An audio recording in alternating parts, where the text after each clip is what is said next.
It's a race against Mother Nature to protect a historic neighborhood in Lake County. Today, the city of Painesville announced a partnership to reinforce the banks of the Grand River. News 5's Catherine Ross tells us about a project set to start this summer and what's at stake. At one of the final turns of the winding Grand River, the flora and fauna at the water below, and the tree-lined streets of historic Painesville high above. Yeah, the Grand River tends to move a lot, so it does cause some problems along its way. Erosion and sloughing problems along this stretch of Bank Street have been accelerating. About 2015, the soil nails failed, and the old wood cribbage from the 1800s gave way, and we lost a considerable amount of that hillside. Well, a century ago, this chain link fence wasn't here, and there was enough land for houses on this side of the street.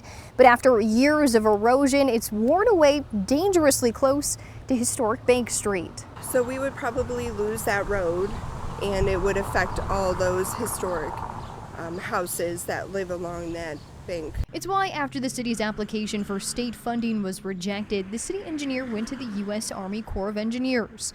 Now the federal agency is partnering with Painesville to create a much-needed stabilization project. Our core project will install a steel sheet pile retaining wall to protect approximately 325 feet of the Bank Street in Painesville.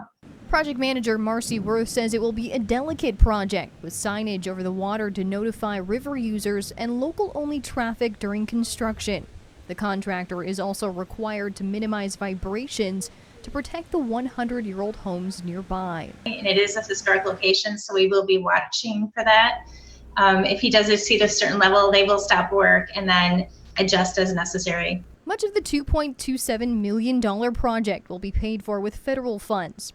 Painesville will cover the remaining $795,000. Construction starts later this month and will wrap up in February of 2023. In Painesville, Catherine Ross, News 5.